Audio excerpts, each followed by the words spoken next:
Saludamos al ingeniero César Fernández, vocero de esa fuerza que representa el leonelismo dentro del Partido de la Liberación Dominicana y más allá del PLD, porque hay una fuerza muy grande, más de 2 millones de dominicanos concentrados en una base de datos que se identifican con el liderazgo de Leonel para las próximas elecciones del año 2020. Él es uno de esos cabezas pensantes de ese proyecto, de ese megaproyecto también de RD 44. Buenos días, César, bienvenido como siempre a Por la Mañana. Muchas gracias, Lindsay. Buenos días, Otoniel. Buenos días, César. Y un saludo a toda esa teleaudiencia que día tras día ustedes cautivan con sus informaciones y sus buenos análisis. De verdad que estoy muy contento el lunes porque luego de escucharlo a ustedes, el análisis que han hecho del panorama actual de la política, corroboro 100% con él. Entonces, vamos a ver de qué forma podemos aportar allá ese gran plato fuerte que ustedes han servido temprano hoy, porque de verdad la situación política así que está. ¿Cómo? Y por ahí queremos empezar. ¿Qué lectura le das a los últimos acontecimientos que han ocurrido en torno a la amenaza de modificar la Constitución de la República para introducir o eliminar el transitorio al que aspira el presidente Danilo Medina? Yo pienso, lo primero es que él no lo ha dicho. Bueno, y yo hasta que no lo escuche de voz de él, no creo que sea una intención. Yo lo que sí creo que hay una desconexión de lo que es el gobierno y el Partido de la Liberación Dominicana.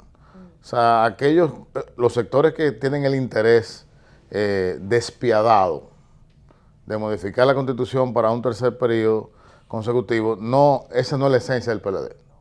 Ese no es el PLD que formó Bosch y no es el PLD al que nosotros entramos. Por ejemplo, yo me incluyo en la última generación que entró al PLD en el año 2002 y que entré por principios y valores que tiene el partido y sobre todo el liderazgo que representa el partido. Lo que yo conozco del PLD no es eso. El PLD es un partido político con fundamentos muy bien centrados en lo que es la democracia y lo que son las garantías a la ciudadanía y sobre todo un partido que nace de la ruptura de una constitución. Es decir, un partido que después de la revolución de abril, que se hizo para llevar a Bosch de nuevo al poder sin elecciones, respetando esa constitución, nace el PLD en el año 72 precisamente para preservar, no solamente preservar los derechos constitucionales, pero también para la integridad del ciudadano, la forma de hacer política. Entonces, primero vemos que ese sector que está auspiciando esta posible modificación constitucional no le importa nada. No tiene principios porque no respeta los acuerdos, se le olvidan las cosas que acordó y la estabilidad del país tampoco les importa, porque no se puede ocultar que en este momento la República Dominicana está paralizada. Está paralizada a expensas de lo que va a ocurrir, si habrá reelección, si no habrá reelección. Entonces, cuando tú dices, bueno, pero si de cada 10 dominicanos, 8 están opuestos a una modificación, pero lo más inverosímil es que si ocurriese esa modificación constitucional, tú tienes que de 10, 7 votarían en contra del Partido de la Liberación Dominicana en caso de llevar al presidente Medina. Es decir, que no hay forma de que aún pasándola se logre el objetivo. Entonces tú tienes una gran disyuntiva. Bueno, hay amigos en el comité político que hablan del centralismo democrático, perfecto.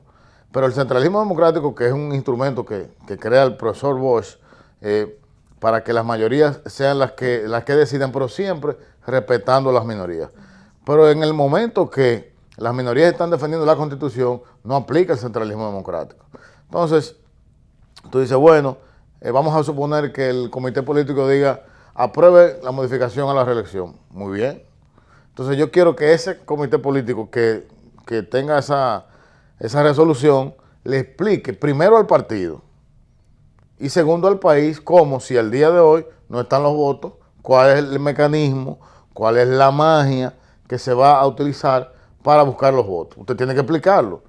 Porque Aparte si, de que eso no es elemento suficiente como para modificar. pero para empezar por ahí, porque yo te estoy explicando el tema desde el punto de vista de ellos. Luego lo analizaremos desde nuestro punto de vista, que coincido 100% con lo que tú analizaste junto con Otoniel. Vamos a lo que ellos están planteando. Se aprueba, bueno, explíqueme. Si usted no me explica, entonces hay una carta que salió la semana pasada de la Embajada de los Estados Unidos que dice claramente que ellos están opuestos a modificaciones constitucionales para que se perpetúen líderes en el poder. Pero segundo, algo que la gente quizás no lo vio y le puso atención, ellos hablan de corrupción y de transparencia. Pero ellos no están hablando de corrupción y transparencia administrativa en el gobierno. Ellos están hablando de corrupción para conseguir esa modificación constitucional. Claro. Entonces, los legisladores que acepten sobornos, que acepten dádivas o cualquier tipo de forma de soborno, estarán expensos primero a que toda su familia le van a quitar la visa, para empezar. Tíos, hermanos, sobrinos, primos, todo el que se parezca. Y segundo, irán a una lista, es una lista que ellos tienen especial, donde usted no podrá hacer negocio más nunca en su vida con ninguna entidad de los Estados Unidos. Es decir, usted dirá, bueno, pero hay otros países, pero eso tiene repercusión internacional. Entonces estamos hablando que, ojo, no es solamente que usted lo pueda hacer, y otra cosa, el dinero lo están dando supuestamente, dicen que es en efectivo. Ahora con la ley de lavado de activos, Otoniel, tú que eres experto, eso es peor que lo primero. Es otro delito que se está incurriendo en el caso. Pero bien, como tú decías, yo quiero que alguien que tenga sensatez me convenza de por qué una reelección. ¿Por qué una reelección? Estamos en una constitución que está clara, que no se puede modificar. Que el país está bien con Danilo Medina. Claro que está bien con Danilo Medina y lo ha estado con Danilo Medina, pero lo estuvo con Leonel Fernández. La tasa de crecimiento de nuestro Producto Interno Bruto ha sido ascendente los últimos 20 años. Y ha sido con el presidente Medina, con el presidente Fernández y con el PLD gobernando. Y con las medidas económicas y macroeconómicas que el equipo económico del partido ha diseñado. Porque ningún gobernante gobierna solo. Entonces, ¿que el país está bien? Bueno, claro, y va a seguir bien. Y seguirá bien con el presidente Fernández y en el futuro con otros líderes de nuestro partido y de otras organizaciones políticas que tienen la oportunidad. Entonces, ese es un mito de que podemos seguir. Entonces, cuando vamos al término de que le vulneran los derechos al presidente, el derecho de perpetuarse en el poder no existe. Eso no existe. Ahora él tiene una disyuntiva, el presidente de la República, que es la siguiente. ¿Por qué se modificó la Constitución en el año 2015? ¿Para qué se modificó? Para que él pudiera acceder a un segundo periodo consecutivo. Sí. Es decir, que se le otorgó un derecho que él no tenía. Yo creo que ahí estamos claros. Usted quiere ir, pero usted no tiene ese derecho. Bueno, vamos a modificar la Constitución. Se modifica la Constitución para darle un derecho que él no tiene. Pero ese derecho que se le otorga a él mediante la modificación constitucional del año 2015 le obliga a un deber. Y ese deber es cumplir con el 26º artículo transitorio de la Constitución actual. Es decir, usted le dimos ese derecho, como diríamos en buen dominicano, usted cobró, firmó el pagaré, ahora pague. Ahora su deber es no ir como candidato, y eso es constitucional. Es inmodificable, ya se llevó al Tribunal Constitucional. La Constitución no puede ser objeto de ella misma de declararse inconstitucional. Es decir, que ese es un caso cerrado. Pero ¿qué ocurre? Y por eso retorno al punto anterior, la ligereza con que el sector que quiere seguir en el poder maneja las cosas es con la misma ligereza que se manejó la ley de partido. Para mí, que estuve en la Cámara de Diputados en ese momento, yo entendía que era insólito que el Senado de la República enviara una ley que ya había sido aprobado, que era inconstitucional al Congreso. Y de hecho, investigué mucho con la gente, con los especialistas en derecho congresual y derecho constitucional, y me dicen que sí que era válido, que legalmente era válido que la recibiera el Congreso y tiene que recibirla y conocerla. Pero se me sale de la cabeza que mis compañeros de partido del Senado enviaran una ley inconstitucional a la Cámara de Diputados. Y los hechos ahí lo reflejan. Durante prácticamente un año de debates hubo que salir una ley que todavía salió con defectos constitucionales que hoy en día el Tribunal Constitucional está subsanando mediante sentencias. Han salido algunas y faltan. De las 14, tengo entendido, la información que nos ha llegado, que hay 11 que se han fallado a favor de la petición de quienes las han hecho. Es decir que no hay forma, o sea, no hay forma jurídica, no hay forma legal, sobre todo la más importante para mí, que es el pueblo. Sí. El pueblo dominicano es soberano y es el que ha dicho que no.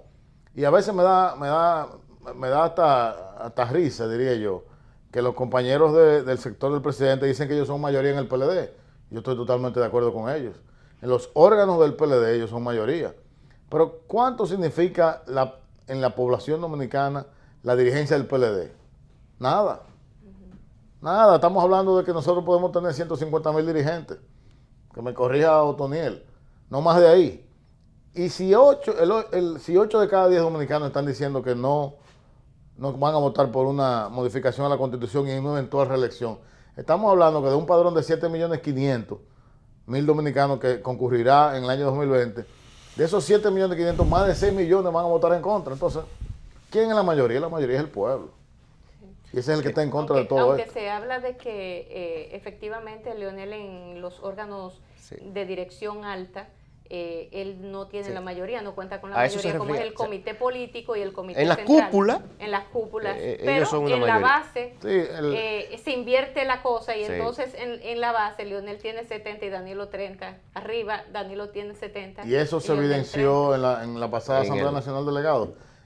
Nominalmente el PLD tiene 2.400 y tantos comités intermedios. Y en esa asamblea habían unos 2.800 compañeros. Y ponte tú que el 30% era la cúpula alta y el 70% la baja, y los aplausos se sintió. Exacto. Sí. Y de verdad que da pena.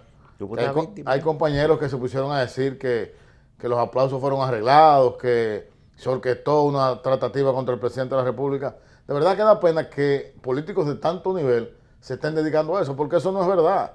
El que es PLDista y sabe cómo funciona el PLD, y te lo digo en el caso mío, soy el representante de la Comisión Nacional Electoral en Jarabacoa, es decir, represento a esa comisión, al partido en Jarabacoa. A mí se me dio una instrucción por escrito. Mire, señor Fernández, usted tiene que traer aquí los delegados del municipio de Jarabacoa, provincia de La Vega. ¿Quiénes son los delegados? Son el presidente del partido en el municipio, es decir, el presidente del comité municipal, los miembros del comité central existente, que son 3 de allá del municipio, y los presidentes intermedios. Son 8 intermedios que tenemos en Jarabacoa. Entonces, 8 más 3 son 11. Esos 11, cuando llegaron al pabellón, la Junta primero verificó que ellos tenían la capacidad de poder entrar. Y luego que la Junta le entregaba el ticket, entonces el partido le daba el carnet de acceso. Es imposible usted entrar a una gente que no tenga que ver con eso, porque eso lo administró la Junta, precisamente para eso. Entonces, da pena de que tomemos argumentos para mantener la confrontación Danilo y Leonel en vano. Porque de eso es que ellos viven. Ellos viven de mantener esa confrontación que no existe. Y como yo reitero, lo que divide el PLD en este momento es la Constitución de la República Dominicana, más nada. Una vez, bueno, fíjate que esa Asamblea Nacional de Delegados de la otra semana, fue prácticamente 100% el quórum. Sí. Porque el único partido del sistema político que puede juntar a su dirigencia. Ahora, cuando tú le hablas a la dirigencia que tú vas a modificar la Constitución para beneficiar a una persona, automáticamente está dividido el partido. Entonces, eso es lo que hay que evitar. Y yo tengo la esperanza, aún todavía, espero que esta semana no se me diluya esa esperanza, de que vamos a ponernos de acuerdo y que la parte insensata que insiste en la modificación constitucional y que insiste en atentar contra la democracia, porque lo que estamos haciendo es sencillamente un ejercicio antidemocrático. No es posible que 2 ministros del gobierno hagan un llamado a la atención sencillamente para cuidando al presidente que están. Porque